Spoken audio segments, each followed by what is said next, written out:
Hey friends, you probably knew that Text Control is a powerful library for document editing and PDF generation, but did you also know that they're a strong supporter of the developer community? And it's part of their mission to build and support a strong community by being present, by listening to users, and by sharing knowledge at conferences across Europe and the United States.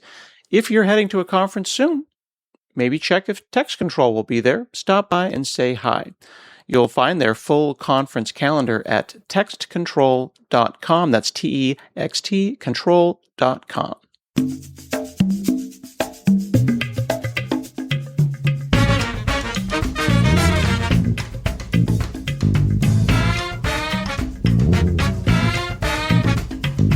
Hi, friends. I'm Scott Hanselman. This is another episode of Hansel Minutes. Today, I have the distinct pleasure of chatting with Stephen Jones, former senior engineering manager at Living Computer Museum and now at Interim Computer Museum. How are you? I'm doing fine. Thanks, Scott. This is great. We got to meet each other in person at the first time at the Portland Retro Gaming Expo, which was just a delight in Portland, Oregon every year. It was massive. All generations were there and present, and the Interim Computer Museum was there with a ton of hardware. Yeah, we had 8 tables, actually. Hans Reuter invited us to come down to his booth, gave us 8 tables, and scrambled to get a bunch of things together for it.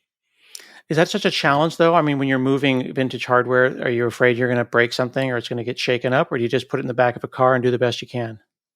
Well, I think we did pretty good. We used moving blankets, and most of the things that we brought were microcomputers, and typically like Commodore 64s, where hundreds of thousands of units were produced. But the most fragile thing we brought was a 1970 MLAC PDS-1, and that was for running Space War, and that survived the trip. So I'm happy about that. Fantastic. So at the Living Computer Museum, where you were at for many years, I remember visiting, going up in Seattle, and it was Living Computer Museum, and then later it became Living Computers Museum and Labs. It had vintage tech, it had contemporary tech. Was this all part of Paul Allen's kind of collection of vintage computing hardware and his habit of restoring systems? Because I know he loved this long before he started the museum. That's right.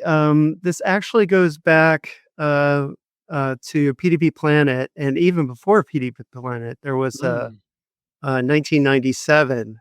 The first machine called the Toad One was brought online, and post on AltSys PDP-10 was made in December of '97 Oh, wow. to invite people to use this system and request accounts and such. So there was this idea to have vintage systems remotely accessible for a long time, and then into the PDP Planet days, and then finally in 2012, Bob Barnett and Robert Michaels were able to open what became Living Computers. People associate Living Computers with Paul Allen, probably because he was the one who had the most money and the most equipment. But it sounds like the passion for living computers, in the non-proper noun way of saying it, computers that are actually still working, not broken things behind glass, it predates Paul. There's a whole group of people that are excited about retro computing, including myself. Absolutely, yeah. And there's been a number of computer museums over the years that have come and gone, most notably the Boston Computer Museum, which was actually started by DEC, was acquired by the Computer History Museum, about 25 years or so ago, maybe longer ago, actually, and was stored at Moffett Field for a long time before CHM got the Silicon Graphics building. Is this an uncommon thing? I mean, you can go and see art everywhere. Every city has an art museum.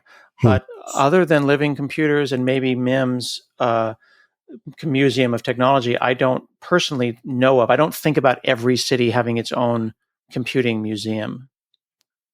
There are quite a few, actually, in the States of varying sizes. And then you'll come across just the most amazing collections There's one in Ome, which is outside of Tokyo. That it's called the Micron Museum or the Dream. Let's see, oh, what do they call it? Something about dream technology. But I got to visit that last year. That was amazing collection, and I just had never heard of it. They're in a, I think they're in a former MUFG Mitsubishi bank building, and that they crowdfunded and got, and Hmm. that is a pretty amazing collection. Of course, it's Japanese heavy as far as what they have, but they've got some amazing things.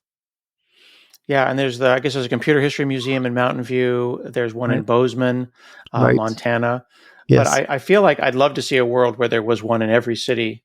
Certainly in North America, it would be glorious if everyone could have that feeling of seeing these machines working 50 years after their first shipping.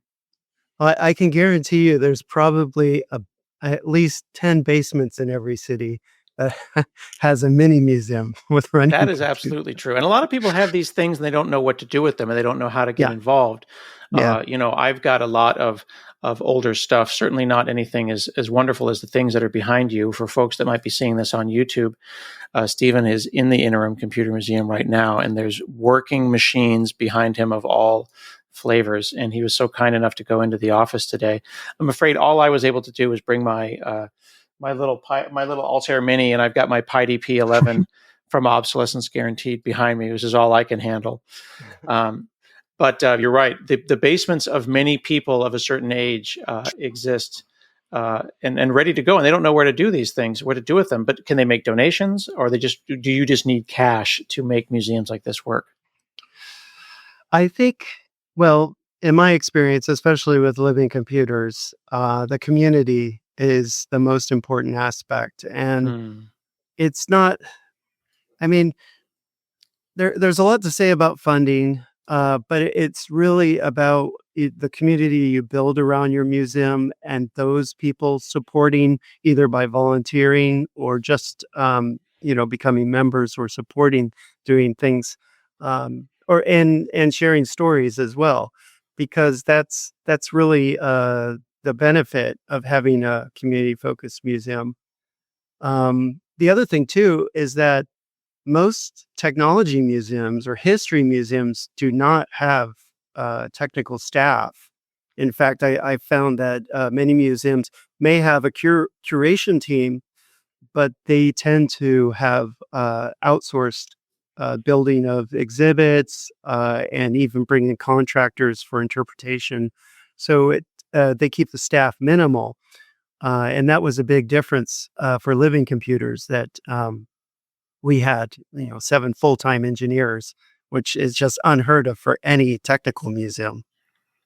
Yeah, that's a great point. Like knowing how to not just keep them running, whether it be replacing capacitors at the low level or whether it be at the high level of designing what is it that someone should see on this machine? What game should they be able to play? What app is going to light up a little kid's eyes when they see it running on one of these vintage machines? That does require effort. You can't just put them in a box behind glass and say, look at that old thing. It's got to be interactive. That's right, yeah, when the computer is behind glass, I mean, what are we celebrating here? It's you're celebrating industrial design, which is great. There's a lot of great industrial design and product design that go into these, machines and devices, but, to have the visceral experience, whether you've had it before or you had it for the first time, at a museum, that that's really important to convey the importance of preserving these machines. Yeah, it's so important. Like restoration and making the formerly white now yellowed plastic outside is not just you have to have interaction readiness of Right. these vintage machines, which I know that you oversaw everything from restoration to keeping them running.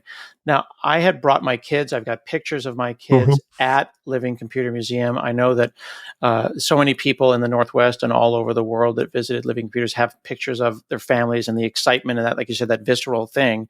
But Mhm. then, when it closed operations during COVID, it didn't just hit Living Computers; it hit like all the kind of interactive centers Oh, yeah. whose business model was visitor access. It wasn't just rich people keeping the thing running. It was community, that, as you point out, that kept it running.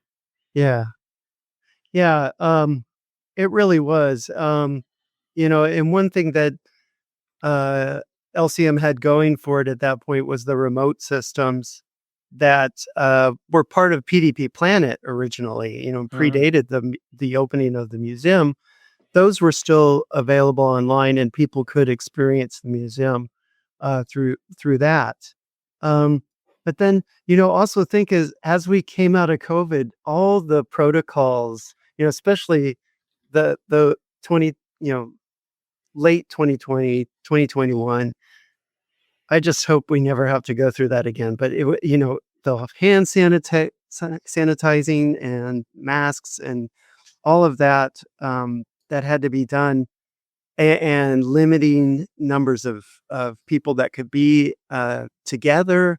We really lived through a horrible experience, and I would say that in regards to um, how LCM had thought about reopening at that point, it was very measured at that time, uh, and Yeah. of course, we didn't end up doing that. Yeah, and it's worth noting that when you have a collection of art, or in this case, it is art. These vintage computer machines.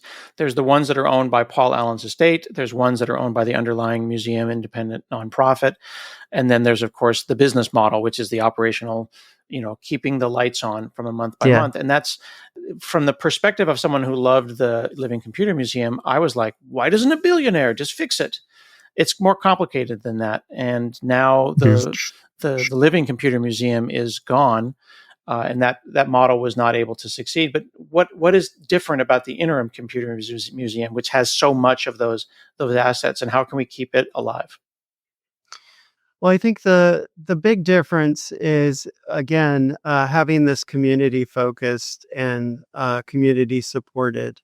Right now, the real focus is covering the lease, covering the utilities, and getting the word out. Participating in the community events like Portland Retro Gaming Expo, and next year we've got Vintage Computer Festival Pacific Northwest coming back in May, Mm. which we're sponsoring.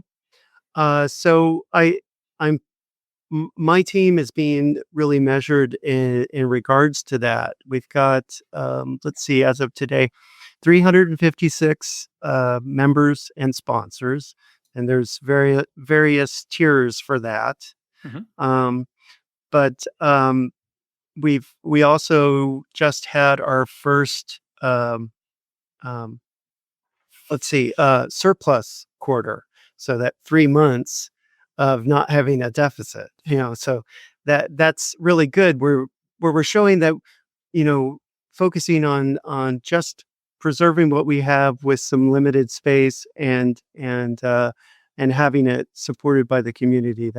That's the trajectory we're on. When it gets to the point of whether or not there's going to be jobs or contractors, that's the next step. But for now, we're on a trajectory. I should also mention that SDF.org, which is also an organization I'm a part of, and is a long running community focused, basically an ISP. It started as a bulletin board system in 1987, moved to Unix in 1990, and then got on the internet in 1991. And it formed as a nonprofit rather than a commercial entity. So even though it didn't make a lot of money through the 90s, it was able to get to a self-sustaining model through membership by the end of the 90s. And it basically survived Top Bomb because of that. And it's because it has such a long history. There tends to be retro aspects to it, but it's always been about the Unix platform and hosting what the community wants, facilitating new ideas on this Unix platform without trying to be too retro. Hmm. If you probably had a dial-up ISP account in the 90s. And one of the options was a shell account. I mean, almost every ISP had shell servers. And sadly, that kind of died out mostly because of security issues, but because SDF's strong community around the Unix shell, it's that's just the main part of it. And then we build upon that. So, Interim Computer Museum, however, um, took on the vintage remote systems that SDF had done and then had combined with Living Computers remote systems. And this is in a GeekWire article from last year in June, where announcing that this had been done. So, Interim Computer Museum is a new nonprofit that was formed this year. We got our charitable status in April. So that's the retro is here, and SDF is continuing to do its modern Unix things. And SDF is worth calling out for not just the services that they've provided for so very long, but also these vintage systems. If you want to explore them, you can go to connect.sdf.org and search basically SSH from your browser, or if you like, Right. SSH from your command line into their menu.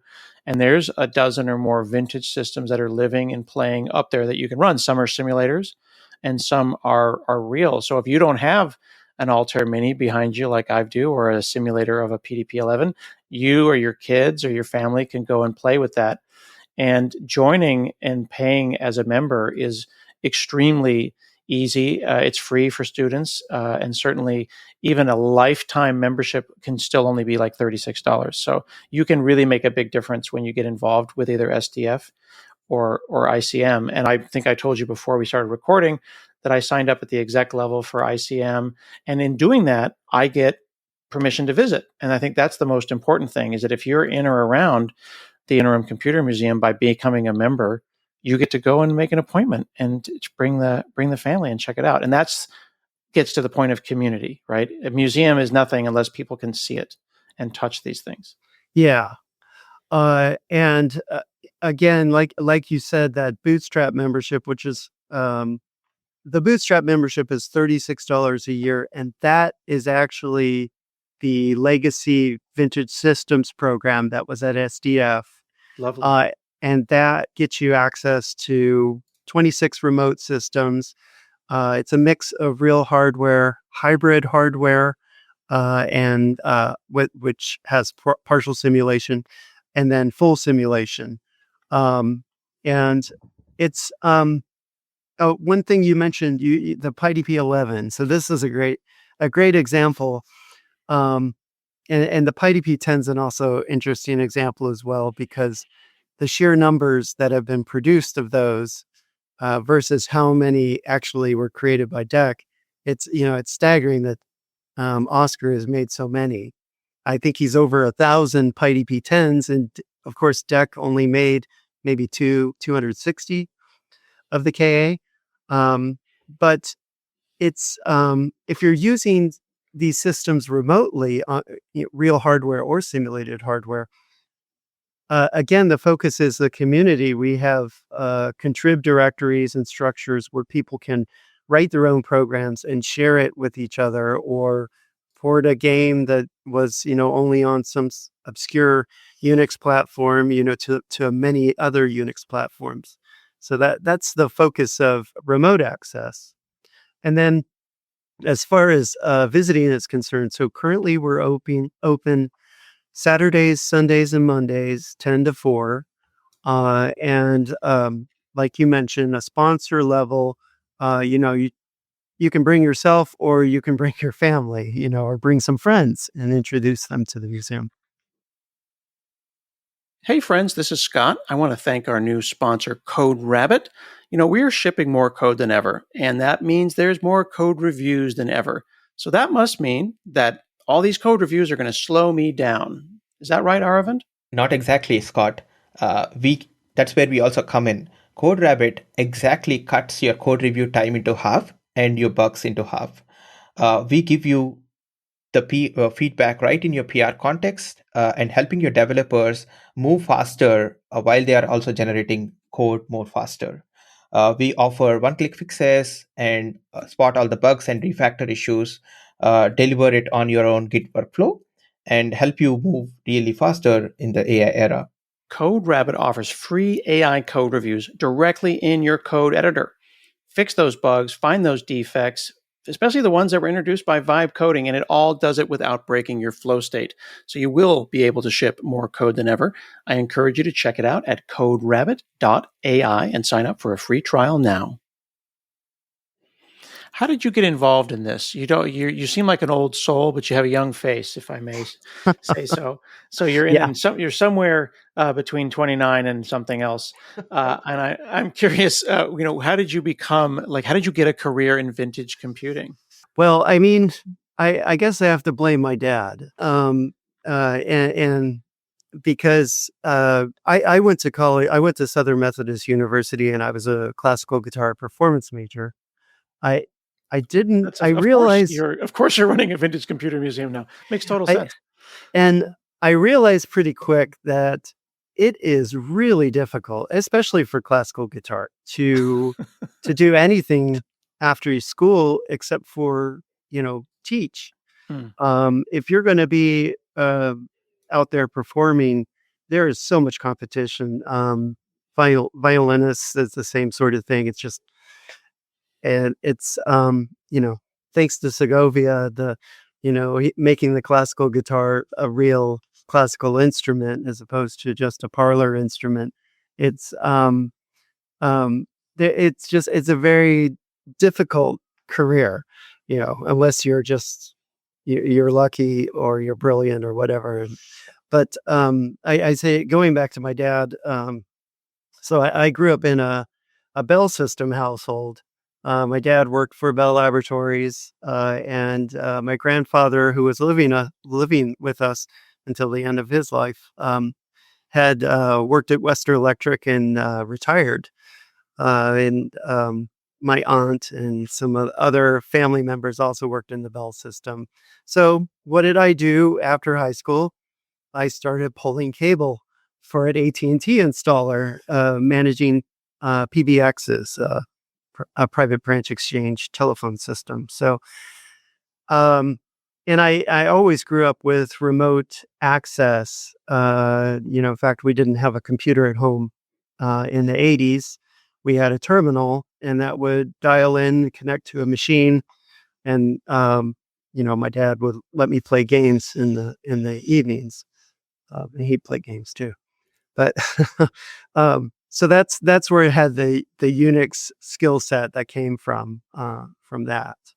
Um, but I would say I've always wanted to do something, particularly with PDP-10s, and those were just vanishing. As soon as I was interested in them, it's like they just disappeared from the internet, more or less in the early '90s. So that's where the interest comes from, and I was one of the people that responded to the AltSys PDP-10 request for accounts on Xskeleton in 1997, and I still have an account on that machine.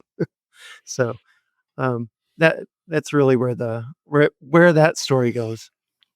As I get older and I both think about the AI future and about where we're going with computing, I also continue to look farther and farther back, and I play with things like this. And I also built an Apple One from like 7400 series parts, like on a board, and I explored some of those kits, and even going back to building Ben Eater's 6502, from original parts. And I'm realizing that more and more, I think we're forgetting how to drive stick shift. Hmm. How important do you think it is in a world of JavaScript and AI that young people and early in career computing people appreciate these things? Or are we just a couple of old guys that are looking towards the past? And Well, I think anytime I go to a VCF, or like Portland Retro Gaming Expo, it just runs the gamut as far as people, the community there. I mean, you see really young kids, teenagers, and then you see the old timers that live through it. the reason why living computers is so important, I think, is that you can convey what these machines do as opposed to just appreciating their, the aesthetic or, the 70s colors or 80s design, things like that.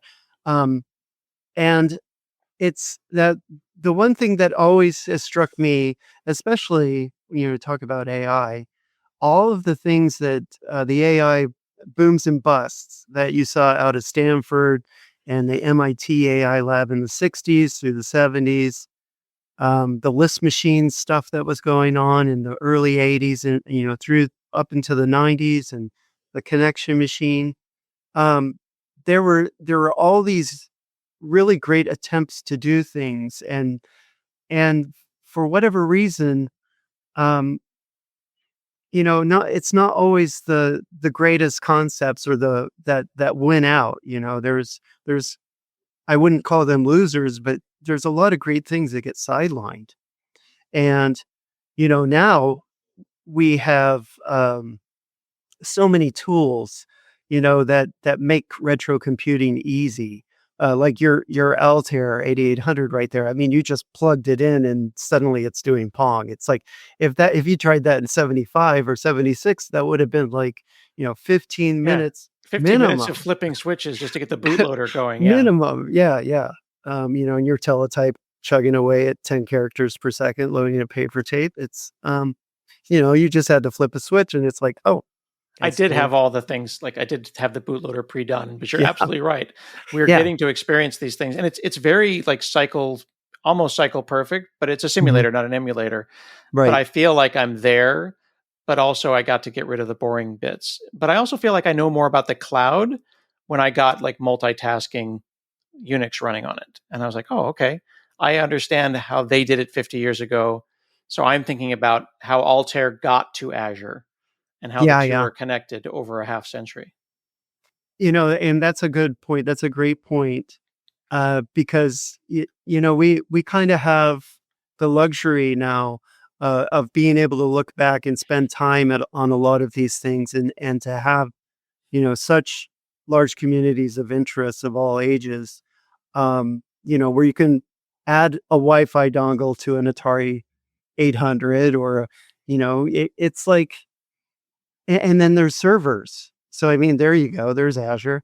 FujiNet is a great example of an adapter that works on so many different platforms, but it provides you with, ROMs, community, new software people have written, old software that's been preserved.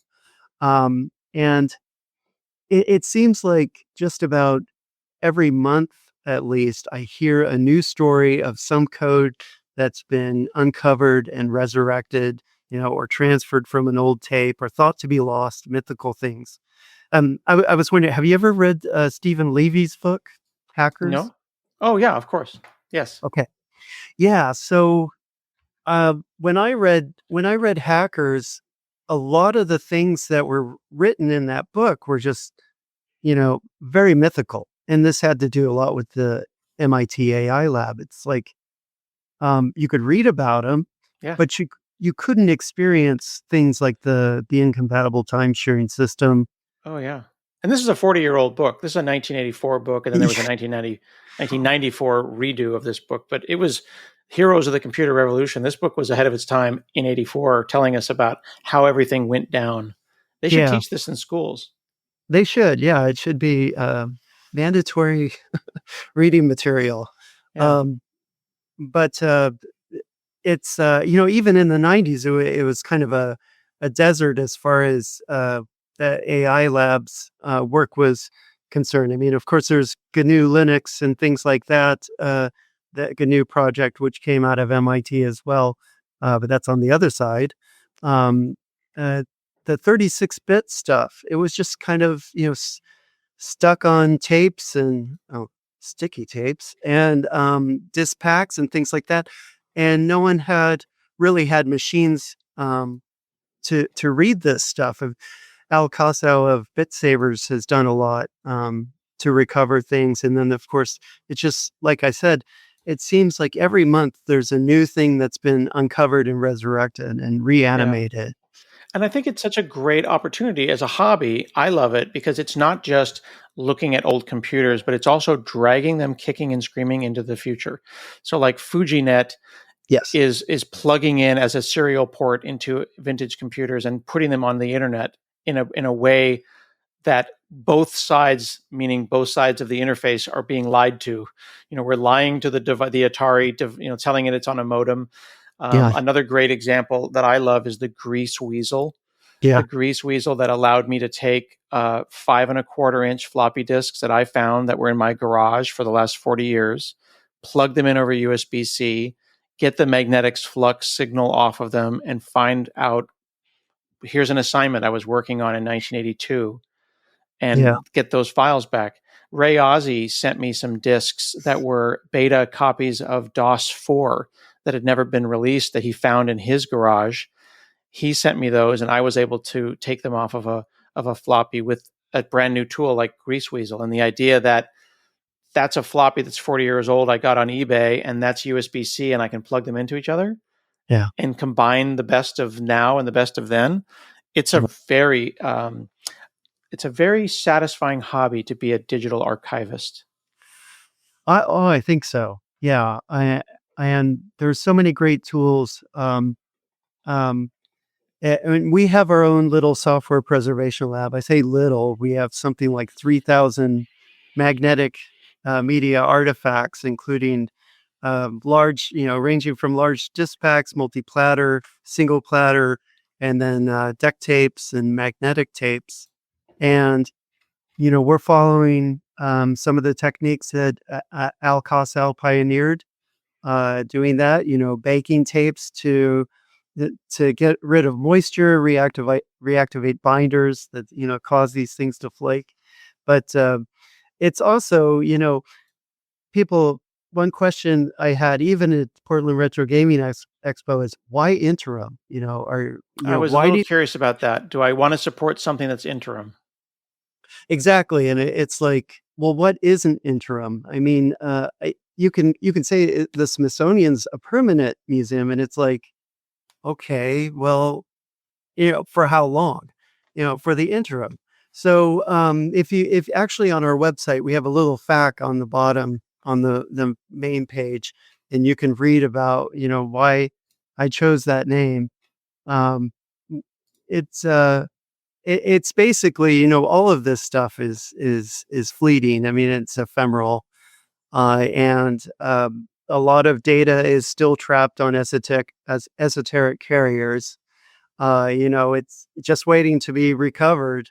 But it's also we're also in a point of time where we're really close to where all of this stuff was new, and it's just slowly degrading. And it's really uh, the name. I mean, I'm sorry if I can call it poetic, but that's how I try to express the urgency Yeah. in what we're doing. Yeah. Everything is fleeting, and Yes. everything is in motion. Yeah. Um, Last thing I wanted to say, though, is that for those who loved and mourn and get whipped into a frenzy every time someone shakes their fist at the cloud and says, living computers, it was complicated. It's not as simple as we may have believed. There's a Yeah. lot of that equipment available. This was not all auctioned off or given away or taken back into someone's garage.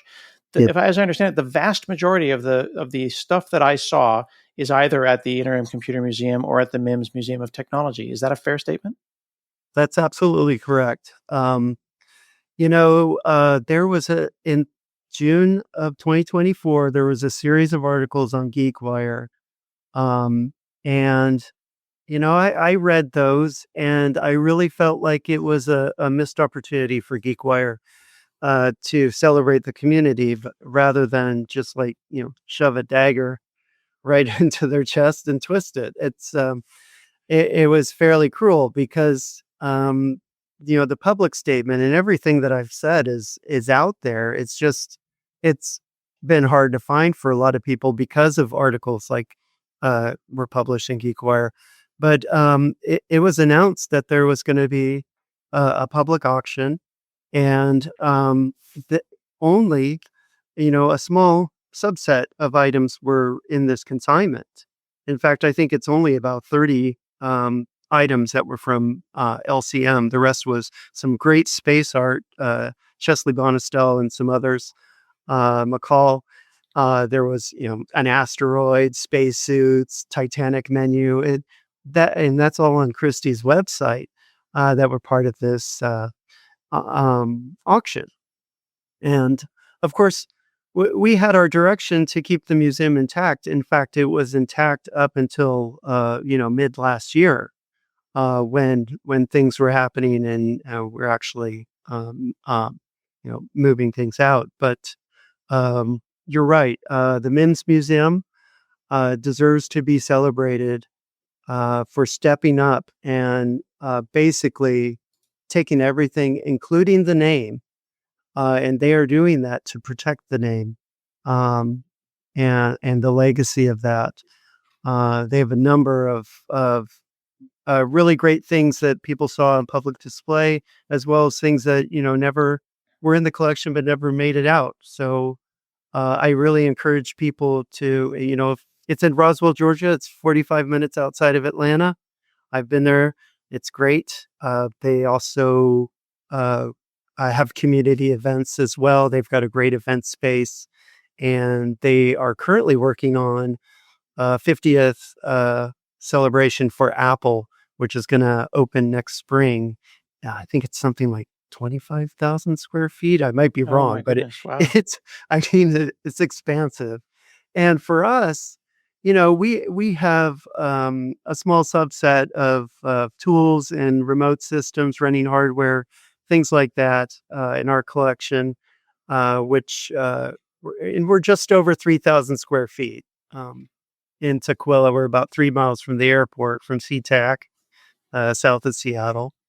But yeah, that's right. It was only a very small Very small subset that was subset. actually Yeah. I auctioned. think that the Yep. internet, and when people get upset on social media, they would have you say that everything was gutted and thrown away and taken away, when it exists. And it's either 45 minutes outside of Atlanta, or it's just a few miles away from the airport, which I think is really important. And if you go to icm.museum, you become a member, you can go and visit. You can make an appointment. You can come and see the collection, and you can explore those online things as well. And it's worth noting, as a Microsoft employee, or maybe you're an Intel employee, maybe you're a company that's in tech that uses Benevity, anything that you donate to the Interim Computer Museum, which is a nonprofit, can be doubled by your company. And that cannot be overstated.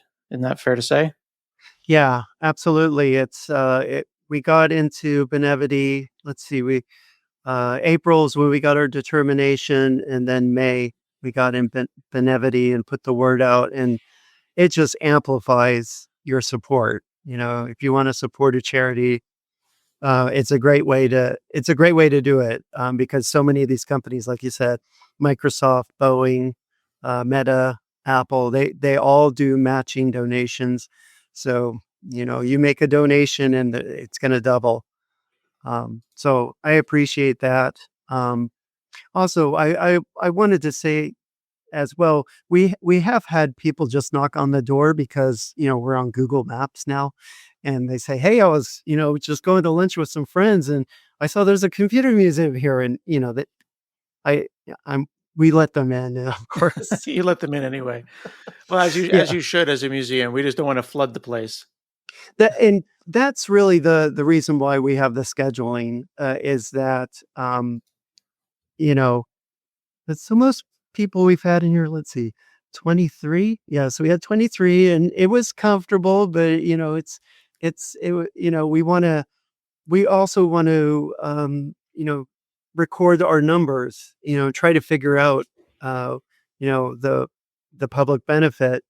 Um, but we are going to have a way that people can come and visit that are, as a non-member, with a suggested donation, a small suggested donation, and then possible conversion into a membership if they're interested in continuing to support. So that'll be on the website under visit soon. So That's the plan. Fantastic. Yeah. Well, as you know, I'm a member and I'm going to be driving up to Seattle very soon. And on the Sunday in November, I will get on the booking and I will come and see you in person. We'll do some TikToks. We'll have some fun. And if you, my friends who are listening or watching on YouTube or listening wherever you get your podcasts, are a fan of the stuff that I'm doing, I think you should be a fan of the stuff that Stephen and the folks at the Interim Computer Museum are doing. Go to icm.museum, click donate, double your donation with Benevity, get involved in the community. There's a lot of great stuff happening. Explore both icm.museum and sdf.org. And thank you so much, Stephen Jones, for spending time with me today. Thank you so much. I appreciate it. This has been another episode of Hansel Minutes, and we'll see you again next week.